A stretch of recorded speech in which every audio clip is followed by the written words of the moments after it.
Oke, disiarkan langsung dari studio Tasya FM Jalan Raya Gantian Kubang, Kecamatan Gubor, Kabupaten 50 Kota. Selamat datang di jaringan Mnet Radio, pemersatu hati selalu dinanti.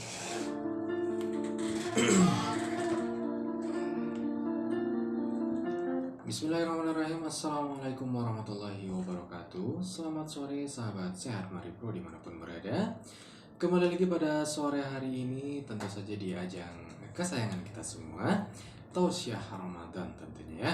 Di langkah kerja yang ke-18 di bulan April tahun 2021, yang mana bertepatan dengan hari Minggu sekarang.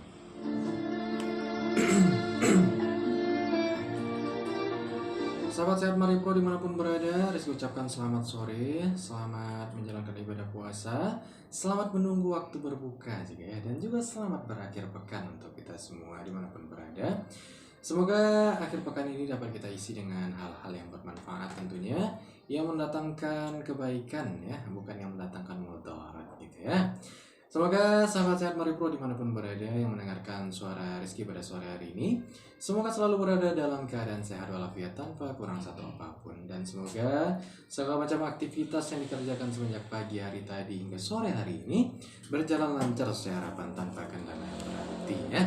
Dan semoga kita semua, terutama ranah Minang ini, Indonesia Raya tercinta, semoga selalu berada di bawah lindungan Allah Subhanahu wa Ta'ala, dijauhkan hendaknya dari segala macam mara bahaya dan bencana. Amin amin ya rabbal alamin.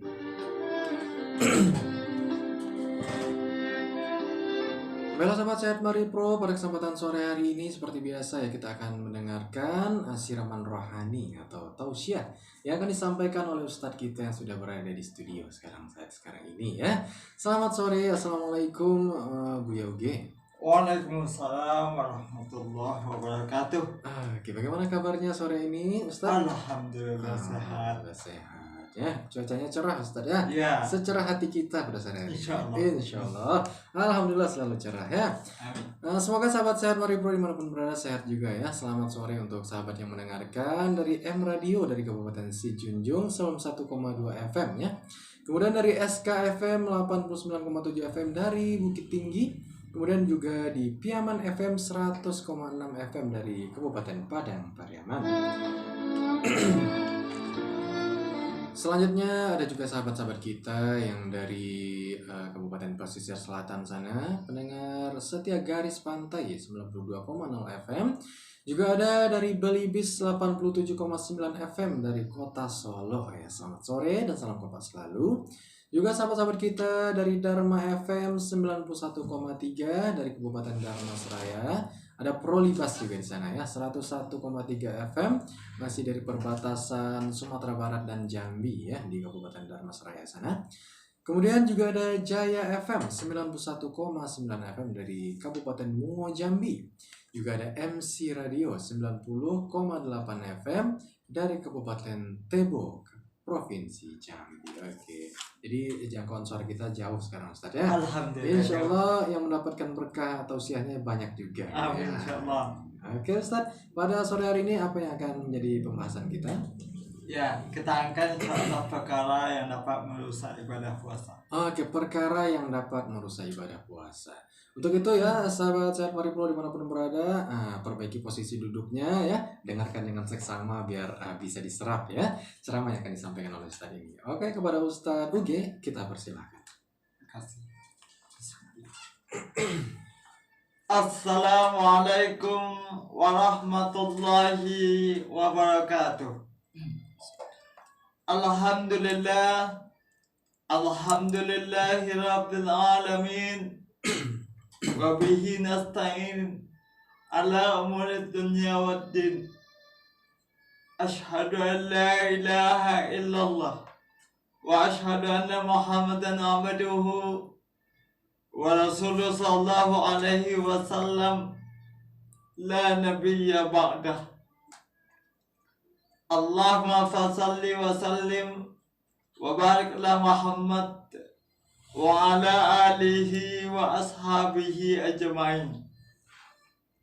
Ashhadu an la ilaha illallah wa ashhadu anna Muhammadan abduhu wa rasuluh sallallahu alaihi wasallam لا نبي بعده.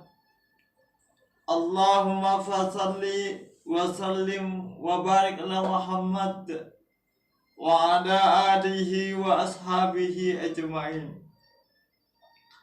أما بعد فيا عباد الله، أوصيكم وإياي بتقوى الله فقد فاز المتقون. اتقوا الله حق تقاته ولا تموتن إلا وأنتم مسلمون.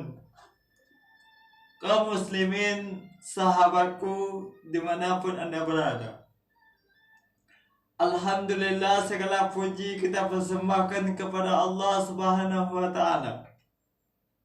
Sebab Allah Subhanahu wa Ta'ala adalah yang pantas kita puji. Apapun bentuk manusia di atas bumi ini, sekaya apapun mereka, setinggi apapun jabatannya, setampan apapun dia, secantik apapun dia, seperti apapun kondisinya, gak pantas untuk dipuji. Yang pantas untuk dipuji adalah tak lain dan tak bukan hanyalah Allah Subhanahu wa Ta'ala. Makanya Allah katakan alhamdulillah Rabbil alamin. Segala puji itu kata Allah hanya untuk Allah Subhanahu wa Ta'ala. Maka ketika kita memuji Allah Subhanahu wa Ta'ala, insya Allah Allah berikan keberkahan dalam hidup kita.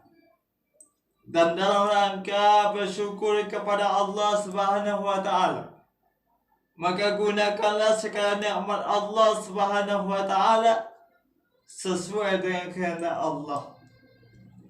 Apapun bentuk nikmat Allah, baik itu nikmat kehidupan ataupun nikmat kesehatan, nikmat kesempatan, nikmat kekuatan, dan nikmat yang lain yang tidak mungkin kita sebutkan satu persatu.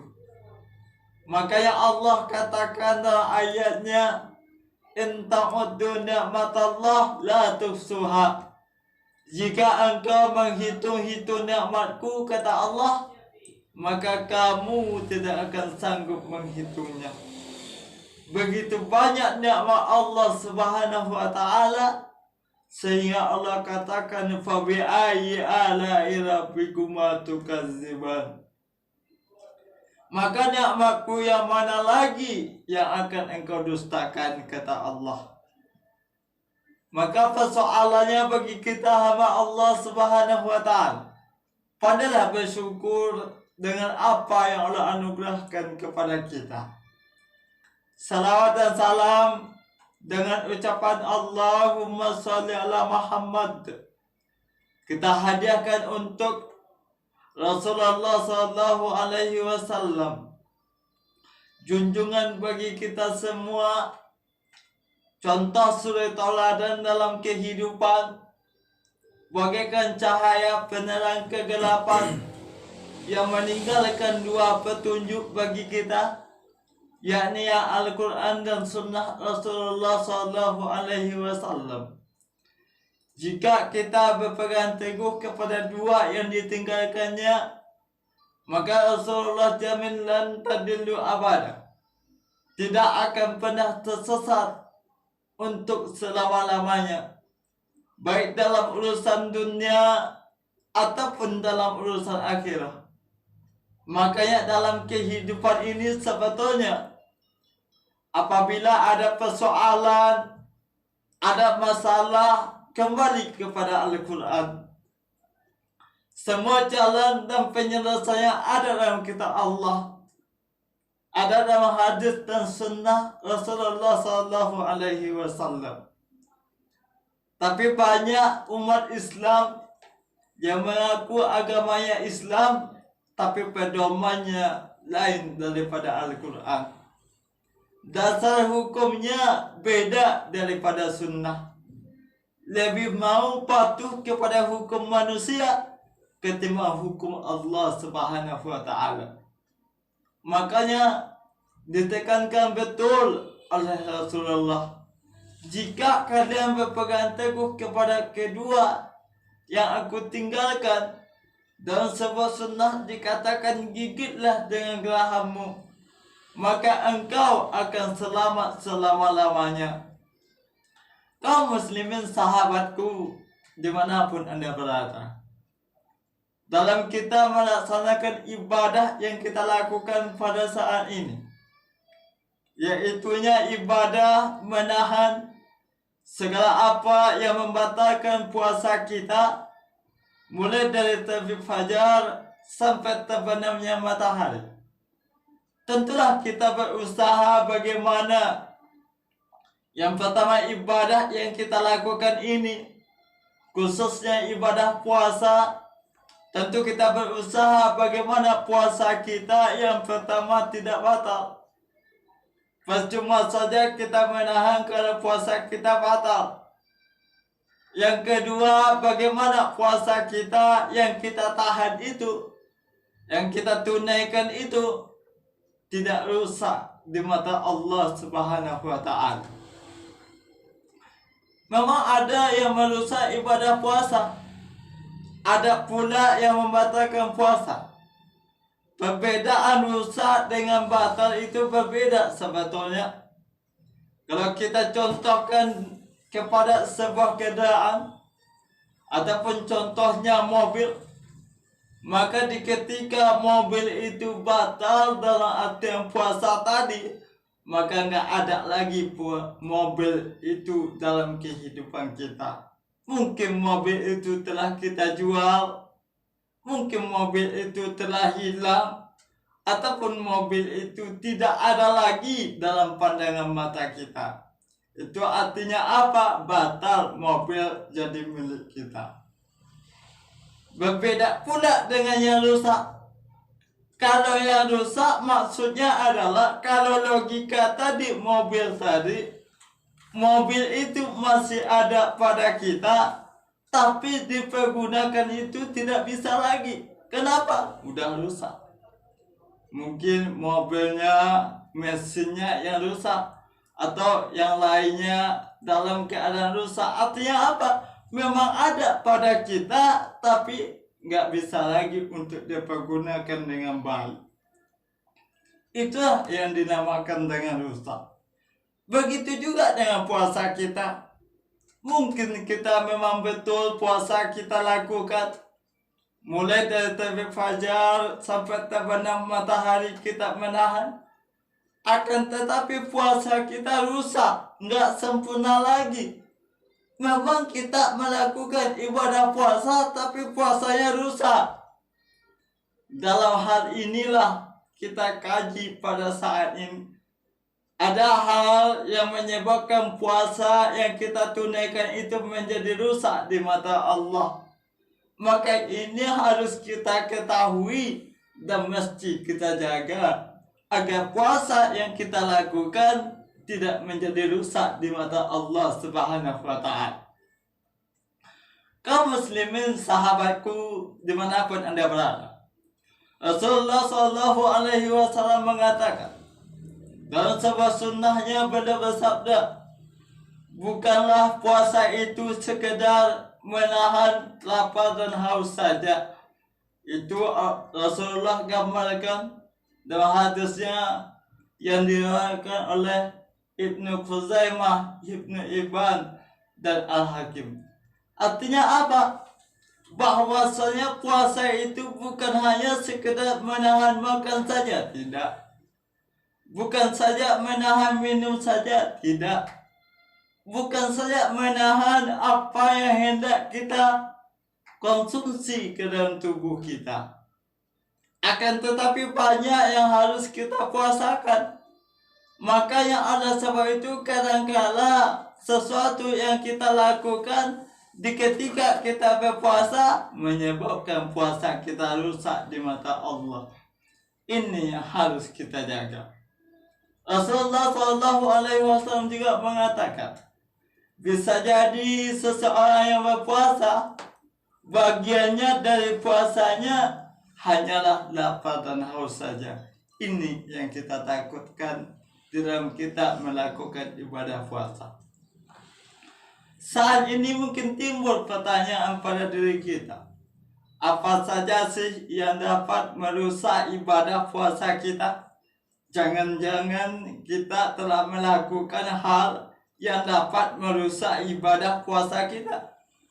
Mungkin selama ini beberapa hari yang telah kita lakukan ibadah puasa bisa jadi hal yang merusak ibadah puasa kita telah kita lakukan di ketika kita melakukan ibadah puasa. Kaum muslimin dimanapun Anda berada, yang pertama yang dapat merusak ibadah puasa itu adalah ucapan dusta. Ucapan dusta. Apa itu ucapan dusta? Yaitu ucapan yang kita ucapkan tidak sesuai dengan suatu kebenaran, tidak sesuai dengan suatu kejadian, nggak sesuai dengan apa yang terjadi, lalu kita katakan.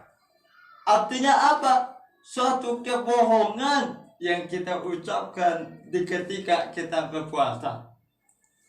Rasulullah SAW mengatakan, barang siapa yang tidak meninggalkan ucapan dusta dan pengalamannya serta amal kebodohannya, maka Allah tidak akan butuh pada amalannya meninggalkan makan dan minumnya.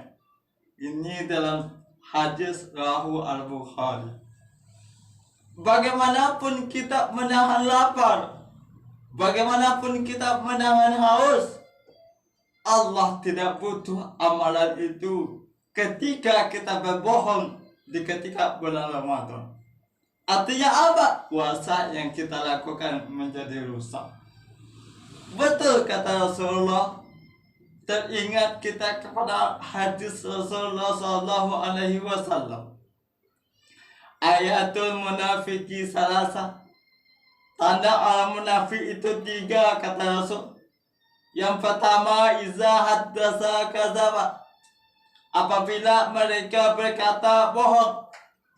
Wa iza wa'ada akhlafa. Apabila berjanji dia ingkar. Wa iza tumina khana. Apabila dia diberikan kepercayaan, maka dia mengkhianatinya. Inilah yang dilarang oleh Rasulullah SAW. Jadi hal pertama yang dapat merusak ibadah kita adalah tak lain dan tak bukan kebohongan yang kita ucapkan. Kadang-kadang lidah ini menyembunyikan suatu kebenaran. Lidah memang tidak bertulang, tapi apabila dia mengucapkan sesuatu yang salah, maka kehancuran diri kita, kehancuran keluarga, bahkan kehancuran dunia bisa terjadi karena lidah.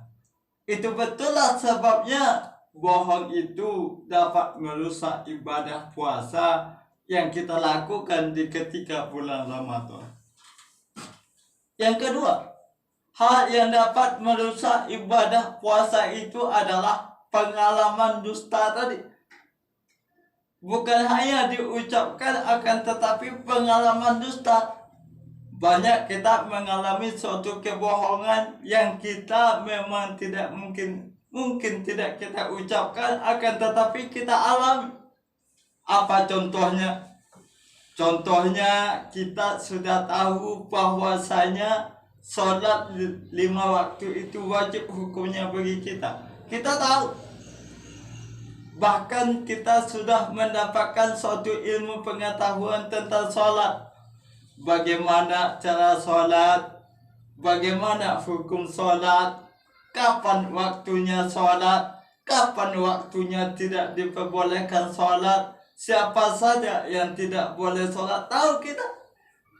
Akan tetapi di ketika kita sudah tahu bahwasanya sholat itu wajib dan diwajibkan kepada kita yang tidak ada halangan untuk sholat, maka kadang-kala kita meninggalkan sholat. Itulah artinya pengalaman dusta.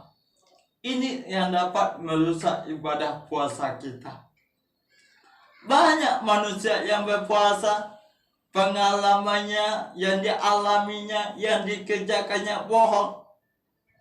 ini dapat merusak ibadah puasa kita.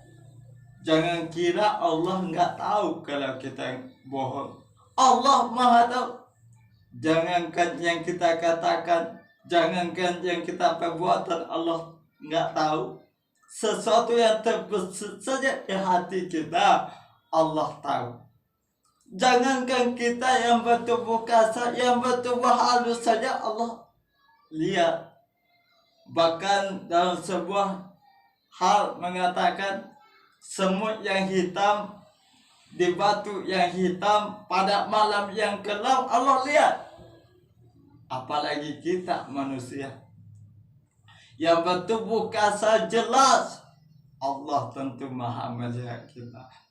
Jadi kebohongan yang kita lakukan Allah maha tahu. Dan kebohongan itu pun dapat merusak ibadah puasa kita.